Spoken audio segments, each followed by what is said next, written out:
My name is Talia Weston. I'm 31. Last week, I walked into my grandfather's while reading. My father got a mansion. My brother got the company. I got a yellowed envelope with a phone number. My brother laughed. Must be a homeless hotline, he said. Fits the lifestyle. So I dialed it. On speaker. In front of everyone. The voice said my name, $42 million, and a title that belonged to me. Every face in that room went white. If you're the type who appreciates a good revenge story, hit like and subscribe. But only if this one earns it. Drop your city and local time in comments. I like knowing where you're listening from. Now, let me take you back to 5:30 a.m. The day my grandfather died, and my phone rang. From a number I hadn't seen in 3 years. The call comes at 5:30 a.m. I'm at my shop in Clarksville, renovating houses. Phone buzzes. Unknown. Talia, it's Aunt June. Your grandfather passed last night. I set down my pencil. Reading of the will is Wednesday in Nashville. Your father didn't include you on the guest list. I hang up. Look at the only photo on my wall. Me and Grandpa Harold, age 16, pouring concrete. Both grinning. My father, Keith Weston, CEO of Weston Realty, disowned me at 18. At his company Christmas party. In front of 30 clients. My crime? I told him I didn't want to sell houses. I wanted to build them. I joined the army. Next morning, Keith erased me. From photos. From the will. My brother Garrett made sure I stayed erased. He controlled Grandpa's phone. Told everyone Harold didn't want to see me. That was a lie. Harold sent me 47 handwritten letters over 13 years. First one to my barracks at Fort Campbell. We met every month at a diner. Nobody knew. 3 months before he died, at the Dixie Grill, Harold leaned forward.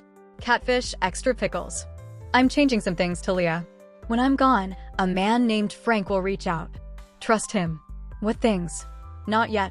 Just know I never agreed with your father. Not for one day. He squeezed my wrist. That was the last time I saw him alive. Wednesday. Nashville. Foster and Whitfield Law Office. Limestone. Brass fittings. Smells like old money. I park my F-150 between Garrett's BMW and Keith's Mercedes. My truck has a dent from drywall. Work boots, clean flannel. No pearls. Receptionist, your name isn't on the list. Talia Weston. Harold's granddaughter. I don't need a list to be in that room. I push the door. 8 heads turn. Keith at the head of the table. Jaw tightens. Garrett smiles like you smile at a dog in a restaurant. Leanne, my stepmother, touches Keith's arm. Who invited you? Keith says. Not a question.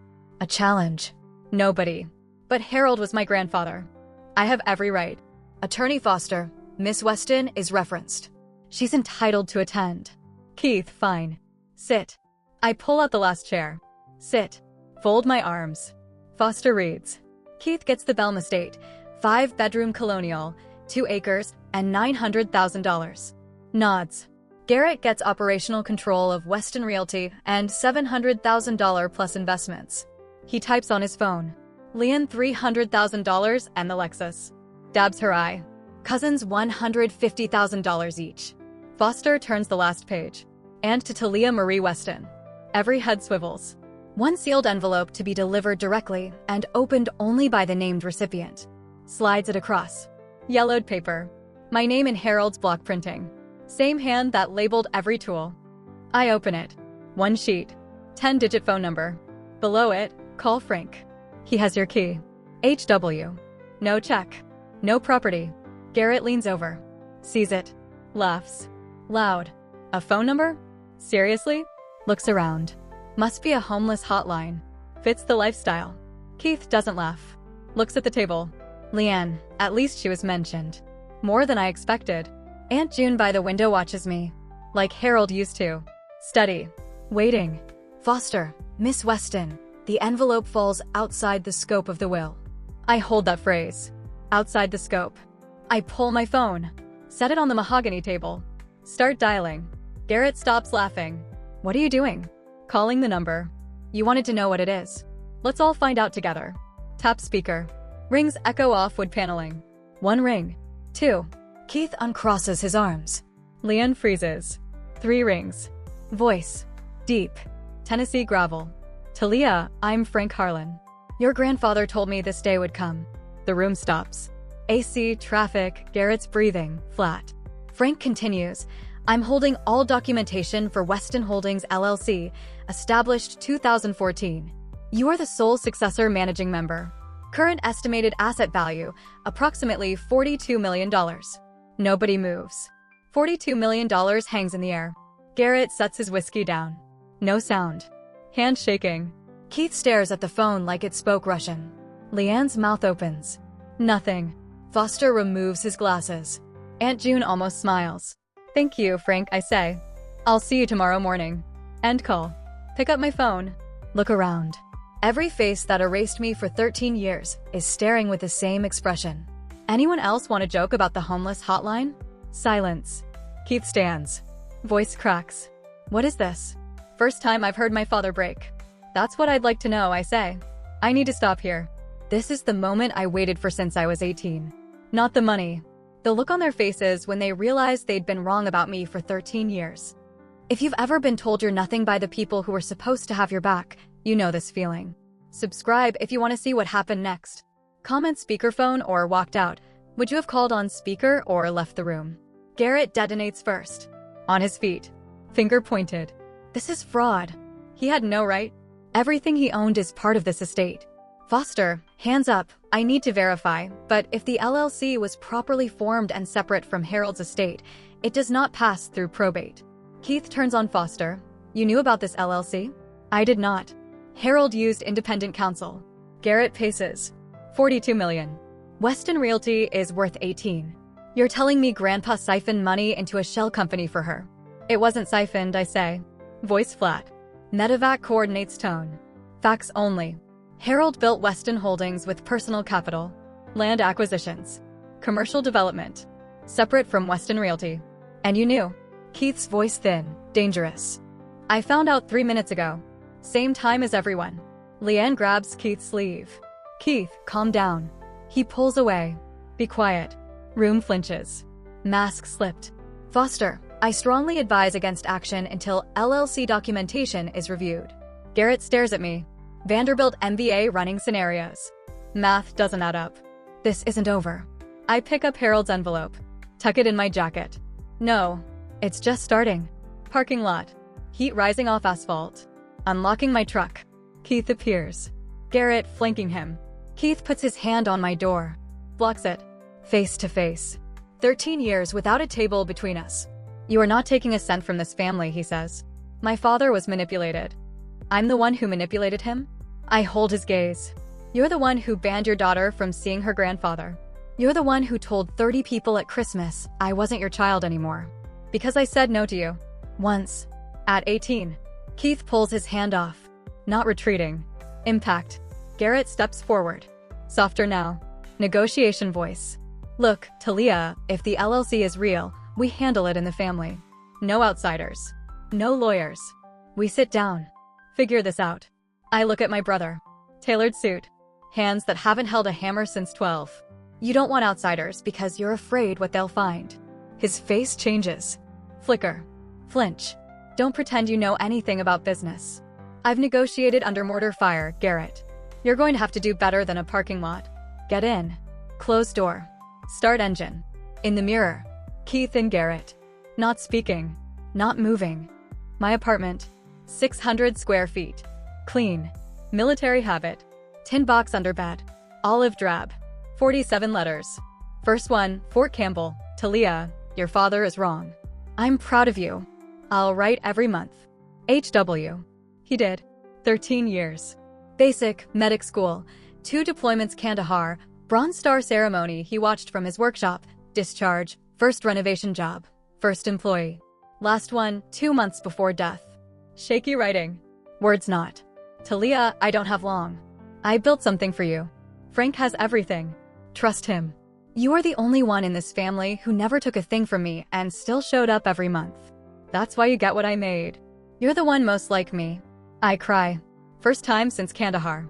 Text Frank, tomorrow 8 a.m. show me everything. Frank's office. Double-wide trailer. Gravel lot. Photo, Frank and Harold, 1986, covered in sawdust. Harold set up Weston Holdings 2014, Frank says. His own capital. Personal savings. Early land investments. No company funds. No overlap. Operating agreement. 12 pages. Page 3. Talia Marie Weston, successor managing member. Harold's signature. Frank witness. Notarized. When Harold passes, ownership transfers to you. No probate. Business contract, not will. Why not put me in the will? Keith would have challenged it. He can contest a will. Can't contest a contract he wasn't party to. Harold thought 3 moves ahead. Asset summary. 12 commercial properties. 340 acres development land. Portfolio. $42 million. Frank slides USB across desk. Harold said, hold this. If Garrett ever caused trouble, you'd need it. Folder. Garrett. 3 years expense reports. Weston Realty. 2022 to 2024. Harold highlighted discrepancies. Dinners that didn't happen. Travel not taken. Vendor invoices from companies not in Tennessee registry. Total. $340,000 skimmed. Scanned memo. Harold's hand. Garrett has been taking from the company since 2022. If Garrett blocks Talia's path, she can use this. Not for threats. For negotiation. Garrett calls that night. I hired litigation team. Hamilton and Ross. We're challenging the LLC. Harold was 84. Cognitive decline. We'll have it voided. He was 73 when he formed it. Sharp enough to build $42 million without you noticing. Silence. And Garrett, be careful what you dig up. Because I can dig too. Deadline. Saturday. Belm. Harold's house. Keith's house now. 10 people. Keith in Harold's chair by fireplace. Garrett by mantel whiskey. Brooke, his wife, on love seat. Leanne arranging tea. Aunt June by hallway. I walk in alone. Document folder. USB in jacket. Garrett, no lawyer today? Don't need a lawyer to talk to family. Set folder on coffee table. Stand. Keith, before you say anything, we've retained Hamilton and Ross. Challenge filed. Diminished capacity. I know. I'm here to help you avoid the biggest mistake of your lives. Open folder. 2 documents. Operating agreement. Weston Holdings LLC. 2014, Talia Weston, successor. Notarized. Legal. Slide it to Garrett. He doesn't touch. And these. 2 independent cognitive evaluations. Dr. Susan Park. 2014 and 2022. Both confirm Harold had full mental capacity. Place them down. The LLC is not part of Harold's estate. Can't be challenged through probate. If you file capacity challenge, you'll fight 2 clean evaluations. Sandra Reeves says your case won't survive preliminary hearing. Garrett. Harold was manipulated. Garrett, I say. Quiet. Study. Medevac tone. Stop. Because what I'm about to say next, you will not want the room to hear. Blood leaves his face. He knows. Doesn't know what. Knows there's something. USB drive. Set on table beside documents. For items. Courtroom. 1 chance, I say. Drop the challenge before I open this. What's on that? Flat. Scraped clean. 3 years Weston Realty expense reports. 2022 to 2024, Harold flagged every discrepancy. Vendor invoices for companies that don't exist. Travel never taken. $340,000. Garrett. Room contracts. Keith turns to Garrett. You took money from the company? Those were legitimate. $340,000. Keith's voice cracks. Disbelief through 30 years control. Brooke closes eyes. Hands grip phone. I could hand this to police, I say. Corporate embezzlement. Felony in Tennessee. But I'm not. Harold didn't want it. Silence works. Here's my offer. Garrett drops legal challenge. Resigns as CEO of Weston Realty. Repays $340,000. Installment plan fine. No court. No jail. We resolve as family. Garrett sits. Not chair. Arm of couch. Legs gave up. Aunt June. Harold told me last year, Talia is the only one who never took anything from me and still showed up every month. Now I understand. Keith stands. Room watches. CEO at layoff meeting. Braced. My father chose you, he says. Pulling splinters. Over me. Over Garrett. He didn't choose me over anyone. He chose me because I was the only one who showed up without an invoice. 13 years. Every month. Never asked for $1. Never asked to be in the will. Keith's chin drops. Earthquake. I need time. You've had 13 years. But I'll give you more. Turn to room. Weston Holdings LLC is mine. Not request. Documented. Legal. Final. If anyone wants paperwork, Sandra Reeves will provide copies. If anyone wants to challenge, read the evaluations first. If anyone wants to talk, actually talk, I'm in Clarksville. My door is open. Pick up folder. Leave USB on table. Garrett stares at it. Walk out. Aunt June hugs me on porch. He's watching, she says. Drive south I-65. Windows down. Harold's last letter in my jacket. Over my heart. 1 year later. Thanksgiving. Not at Belm. At Ridgeline Shop. Workbenches pushed. Long table from Harold's Crossing Lumber. Rough pine. String lights. 13 people. Frank, Martha, Pete, Rosa, James, my 6 employees. Aunt June. None share my last name. All chose to be here. Garrett shows up. Alone. Bottle of wine. Stands at entrance. I don't know if I'm welcome. You're here. Come in. Extra chair. Sits between Frank and Pete.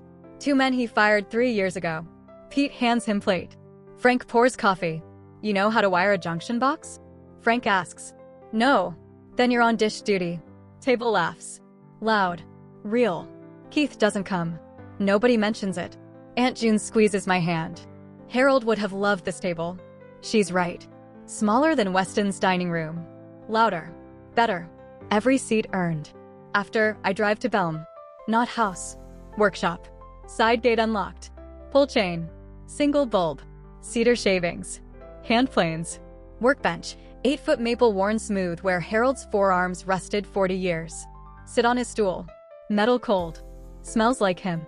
Cedar, linseed oil, coffee. I'm talking to you now. Whoever's listening.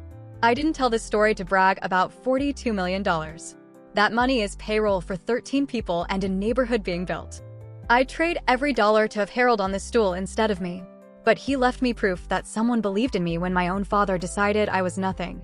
47 letters. 1 every month. 13 years. That's the real inheritance.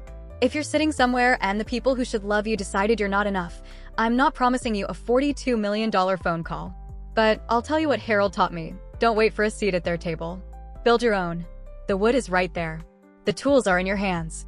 Start. I live by 3 rules. Pinned to my shop wall next to Harold's photo. 1. I don't ask permission to exist. If they don't invite me, I show up anyway. 2. I don't let anyone use my past as reason to dismiss my future. That past made me. 3. I keep the door open, but I don't chase anyone through it. Keith knows where I am. If he walks through, I'll be here. But I will not wait at the threshold. Waiting is not strength. Patience is. Harold didn't leave me $42 million. He left me 47 letters, a workshop of tools, and the knowledge that one person bet everything on me. The money is a tool. The belief is the inheritance. Hand flat on workbench. Maple cool. Warren Valley where Harold's hands rested 10,000 times. My palm fits exactly. Thank you, Grandpa. Pull chain. Light off. Slide door shut. Walk to truck. Highway 41 south to Clarksville. Harold's Crossing Foundation curing in November cold. 13 people waiting for Monday. Turnkey. Engine catches. Hands on wheel steady. That's my story. If it hit you somewhere real, if you've ever walked into a room where nobody wanted you and refused to leave, tell me in comments. Answer this. If someone handed you an envelope with a phone number and called it a joke, would you dial on speakerphone right there or wait? Type speakerphone or wait.